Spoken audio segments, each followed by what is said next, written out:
Assalamualaikum warahmatullahi wabarakatuh. Perkenalkan, saya Emma Nurliana dan dengan beberapa anggota kelompok saya yaitu Devi Seviana, Hanisa Putri, Nila Purnamasari, dan Niputu Diva Ayu Kemuning.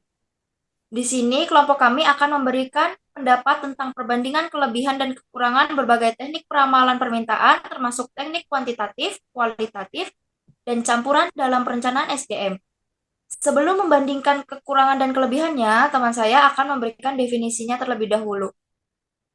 Untuk rekan saya dipersilakan. Baik, terima kasih kepada moderator yang telah memberikan saya kesempatan. Langsung saja untuk definisi teknik kuantitatif yaitu penggunaan data atau angka dan metode matematik untuk prediksi kebutuhan sumber daya manusia di masa depan. Yang kedua ada teknik kualitatif.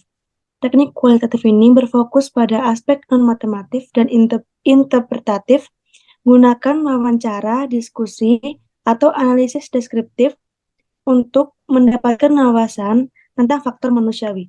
Untuk yang terakhir yaitu ada teknik campuran. Gabungan pendekatan kuantitatif dan kualitatif untuk prediksi yang lebih komprehensif dan kombinasikan data numerik dengan penilaian subjektif untuk mempertimbangkan aspek matematis dan non-matematis dalam estimasi kebutuhan sumber daya manusia. Baik, terima kasih untuk definisi yang sudah disampaikan. Kalau boleh tahu, gimana sih menurut kalian tentang kekurangan dan kelebihan yang sudah disampaikan Devi tadi? Untuk teman-teman yang ingin memberikan pendapatnya, saya persilakan. Baik, terima kasih. Di sini saya akan memberikan pendapat tentang kelebihan dan kekurangan teknik peramalan kuantitatif. Kelebihannya yaitu menggunakan data historis yang akurat dan terukur untuk membuat peramalan yang lebih akurat. Yang kedua, dapat digunakan untuk memprediksi tren dan pola dalam data. Dan yang terakhir, dapat digunakan untuk memperkirakan permintaan di masa depan dengan lebih akurat. Kekurangannya ada tidak dapat memperhitungkan faktor-faktor yang tidak terukur atau tidak terduga. Yang kedua, memerlukan data historis yang lengkap dan akurat untuk menghasilkan peramalan yang akurat. Dan yang terakhir ada memerlukan keahlian khusus dalam analisis data dan penggunaan perangkat lunak statistik. Next. Terima kasih Hani pendapatnya. Apakah ada yang ingin menambahkan untuk teknik peramalan kualitatif?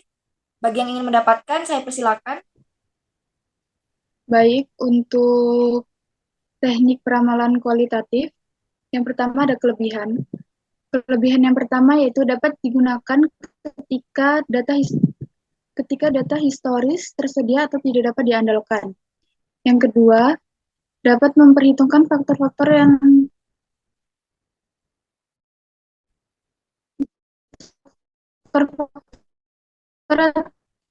tidak terukur atau tidak menghasilkan. Ada kekurangan. Kekurangan yang pertama tidak dapat menghasilkan peramalan yang akurat seperti teknik kuantitatif. Yang kedua, dapat mempengaruhi oleh subjektivitas dan bias dari orang yang membuat peramalan. Yang ketiga, memerlukan keahlian khusus dalam mengumpulkan dan menganalisis data kualitatif. Baik, terima kasih Nila untuk pendapatnya. Selanjutnya yaitu teknik peramalan campuran perencanaan SDM. Bagi teman-teman yang ingin memberikan pendapatnya, saya persilakan. Baik, adapun kelebihan dari teknik peramalan campuran perencanaan SDM. Yang pertama, menggabungkan kelebihan dari teknik kuantitatif dan kualitatif untuk menghasilkan peramalan yang lebih akurat dan dapat memperhitungkan faktor-faktor yang tidak terukur atau tidak terduga dan menghasilkan peramalan yang lebih fleksibel dan dapat disesuaikan dengan perubahan kondisi pasar. Nah, adapun kekurangan dari teknik peramalan campuran, yaitu yang pertama memerlukan keahlian khusus dan mengumpulkan dan menganalisis data kuantitatif dan kualitatif. Yang kedua, memerlukan waktu dan sumber daya yang lebih banyak untuk menghasilkan peramalan yang lebih akurat dan memerlukan keahlian khusus dalam mengintegritas data kuantitatif dan kualitatif untuk menghasilkan peramalan yang lebih akurat. Selanjutnya akan dikembalikan oleh moderator. Baik, teman-teman, terima kasih atas pendapat kalian tentang perbandingan kelebihan dan kekurangannya. Dari sini dapat disimpulkan, dalam memilih teknik peramalan yang tepat, perlu dipertimbangkan faktor-faktor seperti ketersediaan data, tingkat ketelitian yang dibutuhkan, dan sifat ramalan yang disusun. Teknik peramalan kuantitatif cocok digunakan ketika data historis tersedia dan peramalan yang akurat diperlukan. Teknik peramalan kualitatif cocok digunakan ketika data historis tidak tersedia atau tidak dapat diandalkan dan faktor-faktor yang tidak terukur atau tidak terduga. Perlu dipertimbangkan. Teknik peramalan campuran perencanaan SDM cocok digunakan ketika peramalan yang akurat diperlukan dan faktor-faktor kuantitatif dan kualitatif. Baik, mungkin inilah pendapat kami. Kurang lebihnya kami mohon maaf. Kami akhiri. Wassalamualaikum warahmatullahi wabarakatuh. Waalaikumsalam warahmatullahi wabarakatuh.